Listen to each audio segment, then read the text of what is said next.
Vidya Bharati YouTube channel पर आप सबका स्वागत है। मैं अनीता चौधरी, भागवंती सरस्वती विद्या मंदिर इंटर कॉलेज नई मंडी मुजफ्फरनगर।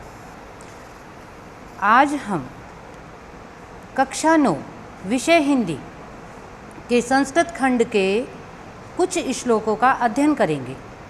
वो श्लोक जो हमें हमारे जीवन में परिवर्तन करने के लिए बहुत लाभदायक हैं।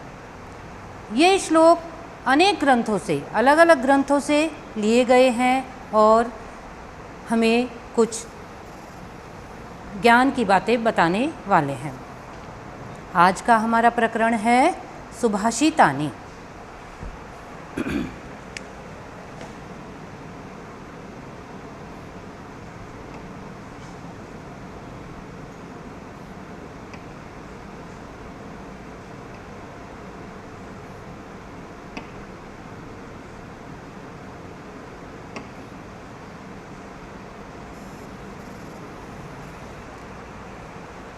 सुभाषितानि यानी कि अच्छे वचन, अनमोल वचन। बच्चों, ये पाठ केवल एक पाठ्यक्रम नहीं बल्कि हमारे जीवन को परिवर्तन करने के लिए भी बहुत लाभदायक है। मैं चाहूँगी आप इसको परीक्षा की दृष्टि से न पढ़ के उसको अपने जीवन पर भी प्रयोग करें। अगर हम इन श्लोकों को पढ़ेंगे और उनको अपने जीवन में उतारने का प्रयास करेंगे तो आप अवश्य ही कामयाब होंगे, अपने जीवन में भी और परीक्षा में भी। सुभाषि यानी कि अच्छे वचन, यानी कि बहुत सारे वचन, बहुवचन। भाषितानि बहुत सारे वचन, अच्छे वचन। इन श्लोकों में सबसे पहला श्लोक मैं एक चित्र के माध्यम से आपको समझाने की कोशिश करूंगी।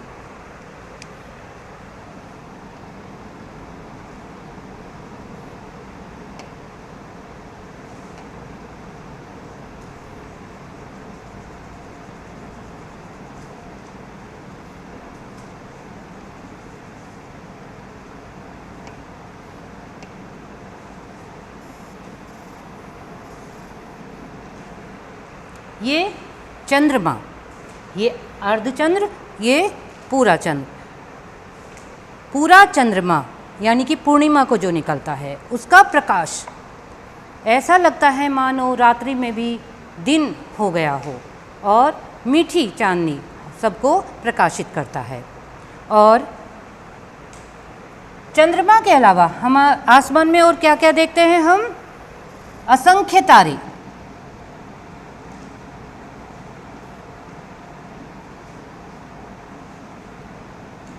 ये सब तारे हैं और ये चंद्रमा है। रात्रि में दोनों दिखाई देते हैं अंधकार में, लेकिन इन दोनों में कितना अंतर है?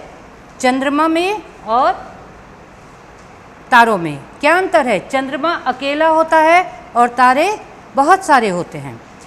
इन्हीं के आधार पर हम पहला श्लोक आज पढ़ेंगे। वरम एको गुणी पुत्रो न च मूर्ख सतैरपि एकश्चंद्रस्तमो हन्ति न च तारा गणैरपि। इनके शब्दों का अर्थ भी हम साथ साथ पढ़ते चलेंगे तो इस श्लोक को आपको हिंदी अनुवाद करने में आसानी रहेगी। बच्चों, संस्कृत में जब हम हिंदी अनुवाद करते हैं तो उससे पहले हम संदर्भ भी लिखते हैं। पूरे पाठ का संदर्भ एक ही होता है, लेकिन उनके पहरे या उनके श्लोक का प्रसंग अलग अलग माना जाता है। जिस भी श्लोक का अर्थ जिस पर आधारित होगा वह उसका प्रसंग माना जाएगा और संदर्भ पूरा होगा। संदर्भ में आप क्या करेंगे? अपनी पुस्तक का नाम, अपने पाठ का नाम लिखेंगे। सभी संदर्भ में एक ही पाठ का नाम आएगा और पुस्तक का नाम भी एक ही आएगा, यानी कि हिंदी पुस्तक से संस्कृत खंड के सुभाषितानि नामक पाठ का हम हिंदी अनुवाद करेंगे। काठिन्य निवारण क्या करेंगे? उनके शब्दार्थों को साथ साथ देख लेंगे, बाकी विभक्ति और वचन हम आपको बाद में बताएंगे। वरम एको यानी कि वरम माने श्रेष्ठ, वरम एको। वरम माने श्रेष्ठ, एको माने एक। पहला श्लोक पढ़ेंगे, पहले इसका उच्चारण करेंगे, उसके बाद इसका हिंदी अनुवाद पढ़ेंगे। वरम एको गुणी पुत्रो न च मूर्ख शतैरपि, एकश्चंद्रस्तमो हन्ति न च तारा गणैरपि। पहला शब्द है इसका वरम एको, यानी वरम एको। इससे अलग अलग हुए हैं, इसका मतलब इनकी संधि है इसमें। कौन सी संधि? अनुस्वार संधि। वरम श्रेष्ठ, एको एक। एक श्रेष्ठ गुणी पुत्र ही अच्छा होता है। किससे? न नहीं, च और, मूर्ख शतैरपि। मूर्ख शतैरपि में भी संधि है, यानी कि मूर्ख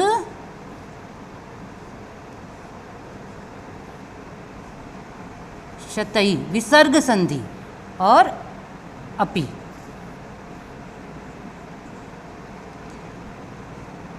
शतै सैकड़ों, मूर्ख माने मूर्खों से, सैकड़ों मूर्खों से।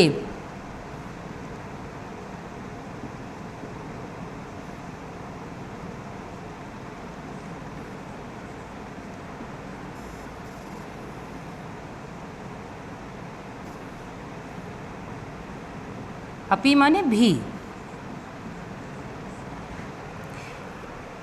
यानी एक श्रेष्ठ गुणी पुत्र ही अच्छा होता है उनसे जो सैकड़ों हों परंतु वो सारे मूर्ख हों, उनका कोई लाभ नहीं होता मूर्खों का। उसका उदाहरण किससे दिया है? मैंने अभी आपको चित्र के माध्यम से बताया था। जिस प्रकार एकस चंद्र स्तमो, तम माने अंधकार, चंद्रमा माने चंद्रमा, और एक माने एक। एक चंद्रमा अंधकार को हंति माने चुरा लेता है, हर लेता है। जैसे एक चंद्रमा आकाश में रात्रि में अंधकार को हर लेता है, न च तारा गणैरपि। जिस प्रकार यहाँ पे संधि है ऐसी इसमें है, तारा गणैहि प्लस अपि। तारा गण यानी कि तारों के समूह से, तारों का समूह, बहुत सारे तारे, चंद्रमा एक। जिस प्रकार अंधकार में एक चंद्रमा ही हर लेता है किसको? अंधकार को। तारों का समूह होने पर भी वह अंधकार को नष्ट नहीं कर पाता। इसका हिंदी अनुवाद एक बार फिर देख लेंगे। एक श्रेष्ठ गुणी पुत्र ही अच्छा होता है सैकड़ों मूर्खों से। तो सैकड़ों मूर्ख होंगे तो संख्या ही देंगे वो उनका लाभ कुछ नहीं है, वो और नुकसान का ही पात्र होंगे। जिस प्रकार एक चंद्रमा अंधकार को हर लेता है, सैकड़ों तारे नहीं हर पाते। अंधकार में, रात्रि में अंधकार नष्ट नहीं हो पाता उनसे। दूसरा श्लोक पढ़ेंगे अब हम।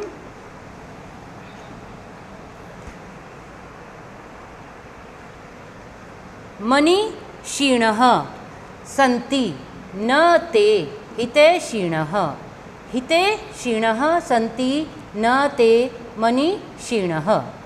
सूरिच्च विद्वानपि दुर्लभो नृणां, यथोषधं स्वादु हितं च दुर्लभम। इनका भी हिंदी अर्थ साथ साथ देख लेंगे, शब्दों के, कठिन शब्दों के अर्थ। मणि क्षीणः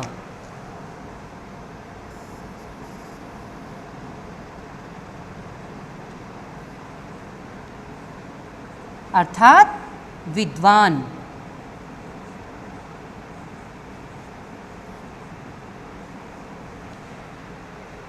संति हैं, न नहीं, ते माने वे, हितैषिणः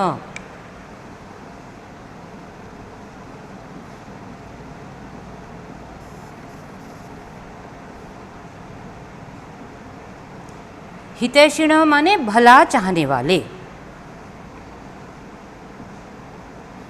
इन शब्दों को आप साथ साथ अपनी कॉपी में भी लिखते जाएंगे।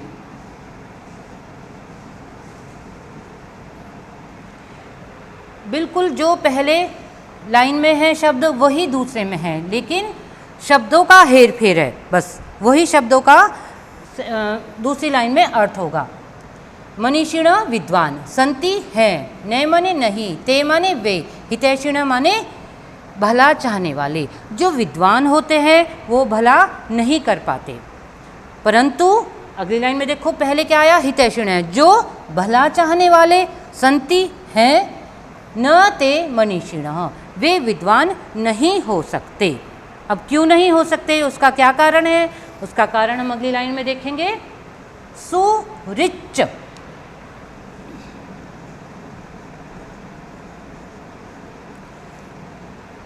सुरित जमा च, च माने और, सुरित माने अच्छा मित्र, और अच्छा मित्र विद्वान अपि, विद्वान भी हो, दुर्लभ है।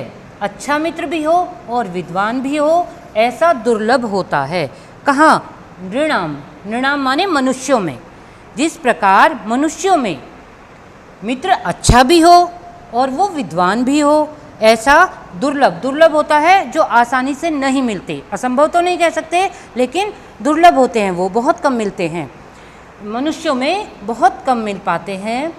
जिस प्रकार यश औषधम, यहाँ पे भी संधि है ये, यथ, यथा जमा औषधम, यथा जैसे, औषधम दवाई,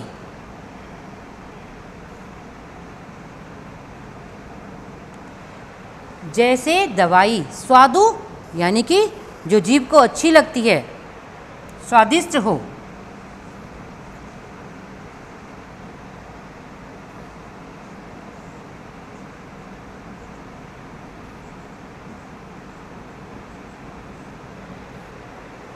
स्वादु हितम, हितम माने हितकारी, जो हमारे शरीर को लाभ दे।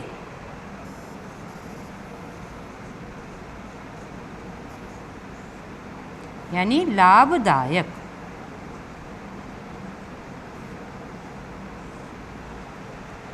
च दुर्लभम, दुर्लभ है।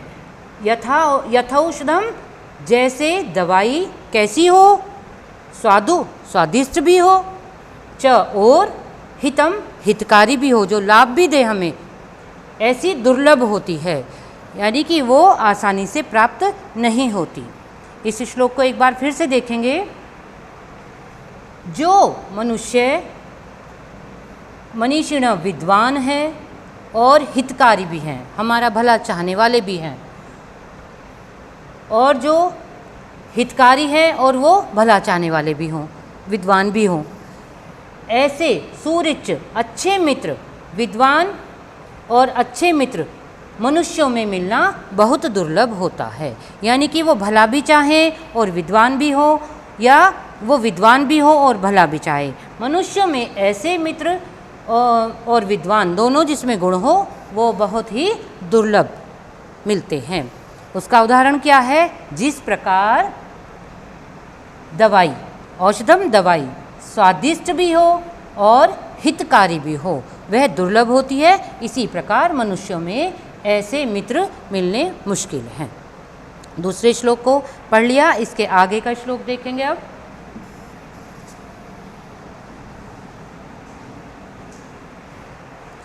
तीसरा श्लोक, चक्षुषा मनसा वाचा कर्मणा च चतुर्विधम प्रसाद्यति यो लोकम तम लोको नु प्रसीदति। इसमें संसार के को प्रसन्न करने के लिए उनके प्रकार बताए हैं, किस प्रकार हम संसार को प्रसन्न कर सकते हैं। चक्षु आँखें, मन, मन का अर्थ मन, वाचा वाणी, कर्म जो हमारे क्रियाकलाप होते हैं, च और चतुर्विधम चारों प्रकारों से, यानी कि कौन से चारों प्रकार, एक आँखें, एक हमारा मन, एक हमारी वाणी और एक हमारा कर्म, इन चारों प्रकारों से यो लोकम, जो लोकम माने संसार को, प्रसाद्यति प्रसन्न करता है, जो इन चारों प्रकारों से संसार को प्रसन्न करता है, तम लोको नु प्रसीदति। नु माने निश्चय ही, तम माने उसे, लोको संसार, प्रसीदति उसे संसार भी प्रसन्न करता है। अर्थात अगर हम अपने प्रत्येक क्रियाकलाप से, मन से, वाणी से, हर प्रकार से संसार में अच्छे ही कर्म करेंगे और संसार को प्रसन्न करेंगे तो संसार भी हमारी कठिनाइयों को अवश्य ही दूर करेगा, वह भी हमें प्रसन्नता देगा। श्लोक नंबर 5। अक्रोधेन जयेत क्रोधम साधुम साधुना जयेत, जयेत कदर्यम दानेन जयेत सत्येन च नृतम। ये श्लोक विधिलिंग लकार में है, यानी कि विधिलिंग लकार कहाँ पे होता है? जहाँ पर चाहिए के अर्थ में आता है। सबको पता है धातु रूप 5 प्रकार से चलते हैं, लट लकार, लंग लकार, लोट लकार, विधिलिंग और लिट लकार। विधिलिंग लकार में हमें चाहिए के अर्थ में उनका अर्थ धातु में चाहिए के लिए लिया जाता है। और यहाँ पर अक्रोधेन में तृतीय विभक्ति है। विभक्ति, तृतीय विभक्ति का कारक क्या होता है? से, यानी कि अक्रोधेन अक्रोध, अक्रोध होता है गुस्सा ना करना।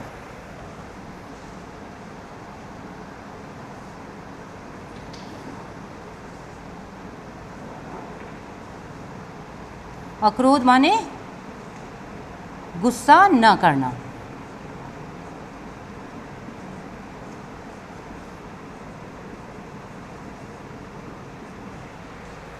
जयेत माने जीतना चाहिए।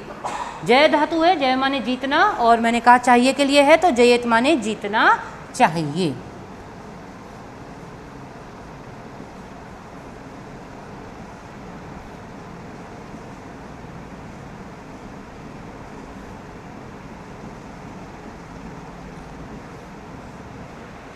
किसको? बिना क्रोध करे हमें किसे जीतना चाहिए? क्रोधम। यहाँ पे क्रोधम जमा असाधुम,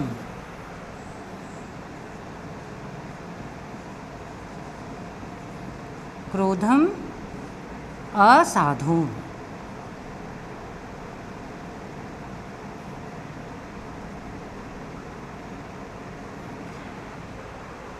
अब तीनों शब्दों का देखो, गुस्सा ना करके जीतना चाहिए किसे? क्रोधम, क्रोध को। क्रोध को कैसे जीतना चाहिए? बिना गुस्सा करे। अब यहाँ पर है असाधुम साधुना जयेत। असाधुम माने असज्जन, क्रोधम माने गुस्सा और असाधुम माने असज्जन, दुष्ट लोग।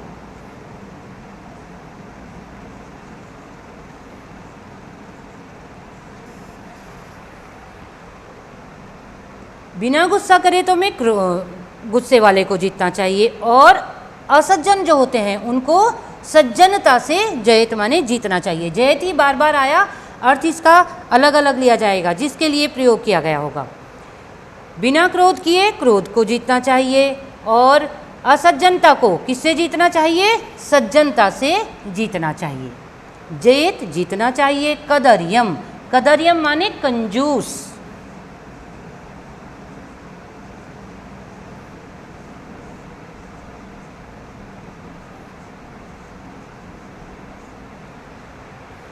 कंजूस को दानेन, दान से जीतना चाहिए। उसको कभी भी वाणी से ना कहकर उसको तो दान देकर कंजूस को जीतना चाहिए। अगर वो दान देने में असमर्थता दिखाता है तो उसे ही दान देकर, हमें उसे दान देकर कंजूस को जीतना चाहिए। अब कौन बचा? जयेत सत्येन च अनृतम, जीतना चाहिए। सत्येन माने सच को, च अनृतम ये संधि है, च अनृतम। च माने और, अनृतम माने झूठ। झूठ को किससे जीतना चाहिए? सत्य से। एक बार फिर पूरे श्लोक को देखेंगे। अक्रोध से क्रोध को जीतना चाहिए, सज्जनता से असज्जनता को जीतना चाहिए, कंजूस को दान से जीतना चाहिए और सत्य से झूठ को जीतना चाहिए। ये ध्यान रखें, जहाँ पे भी तृतीय विभक्ति है वहाँ पर से लगेगा। कभी कभी इसका उल्टा पढ़ लेते हैं बच्चे। अगला श्लोक,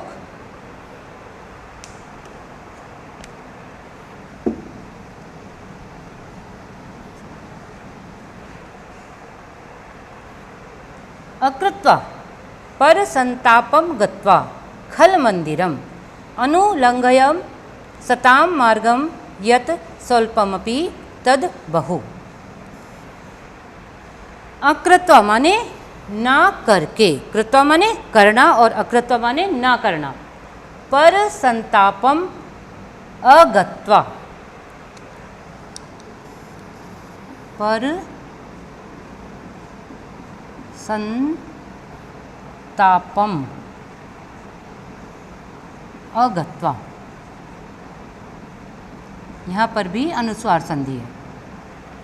पर माने दूसरा, संताप माने सताना, दूसरों को सताना।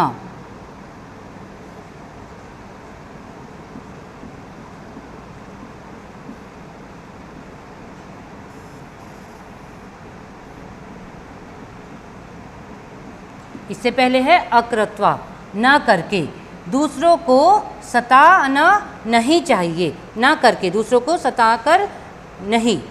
अगत्वा माने ना जाकर, गम धातु से है ये, गम माने जाना होता, तो अगत्वा ना जाकर।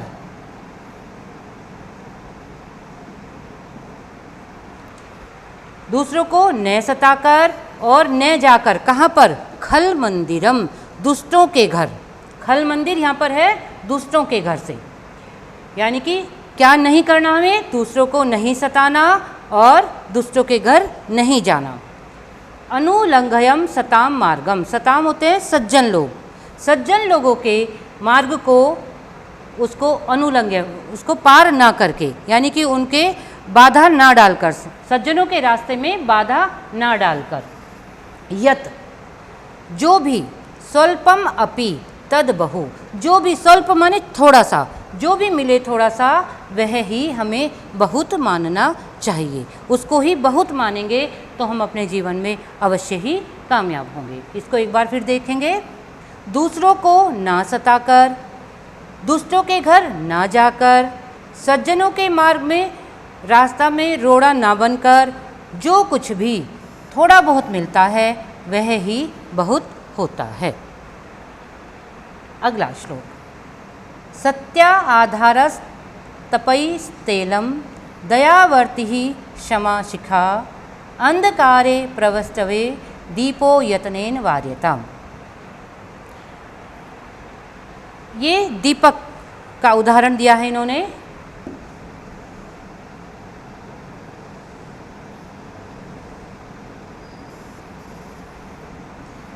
ये दीपक है, ये जल रहा है। कैसे? सत्य ही इसका आधार है। सत्य आधार, आधार यानी कि जिस पे ये टिका हुआ है, सत्य ही जिसका आधार है। दीपक किससे जलता है? तेल, तेल ही जिसका तप है, दया जिसकी बत्ती है और क्षमा जिसकी लौ है। यानी कि एक दिए में जो जो बातें होती हैं, सत्य ही जिसका आधार है, तप ही जिसका तेल है, दया जिसकी बत्ती है और क्षमा जिसकी लौ है। अंधकारे प्रविष्टवे दीपो यत्नेन वार्यताम।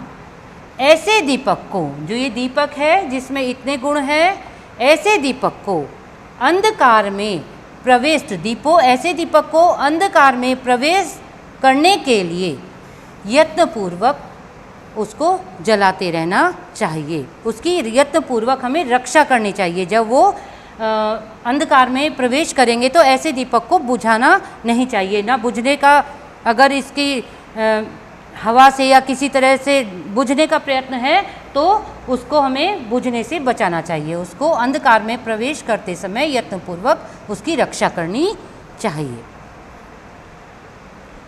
अगला श्लोक, त्यज दुर्जन संसर्गम भज साधु समागमम कुरु पुण्यम अहोरात्रम स्मर नित्यम अनित्यताम।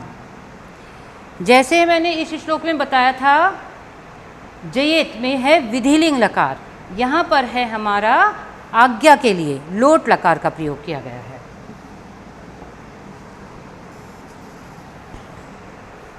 त्यज माने त्याग दो।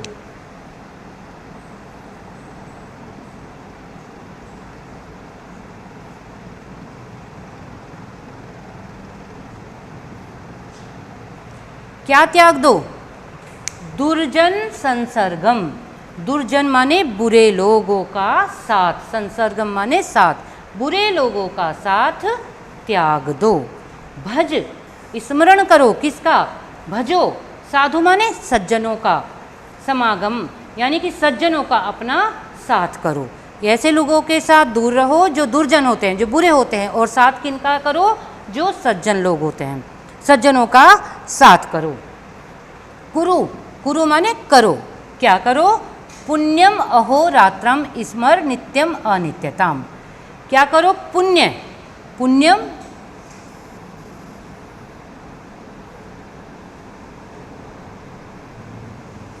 पुण्यम पुण्य करो,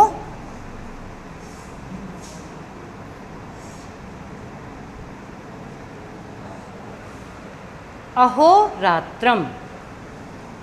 अहो माने दिन,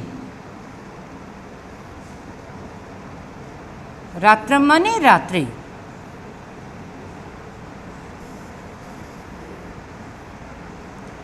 पुण्य करो, कब करो? दिन में पुण्य करो। रात्रि, रात्रम माने रात्रि में, रात्रि में क्या करो? स्मरण करो। स्मर माने स्मरण करो, किसका? नित्यम अनित्यताम। नित्यम माने सत्य, सही, और अनित्यताम गलत।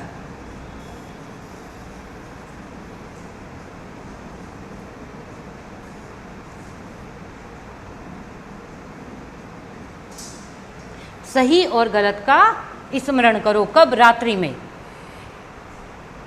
अपनी जानबूझकर गलती ना करें, फिर भी अगर कुछ गलत हो जाए तो उसको रात्रि में हमें स्मरण करना चाहिए।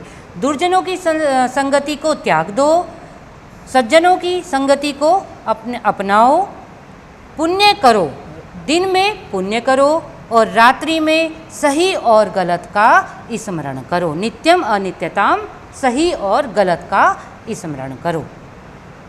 आखिरी श्लोक देखेंगे, मनसी वचसी काय पुण्य पीयूष पूर्णा त्रिभुवनम उपकार श्रेणिभिः प्रीणयन्तः परगुण परमाणुन पर्वतीकृत्य नित्यं निज हृदय विकसन्तः सन्ति संतः कियन्तः।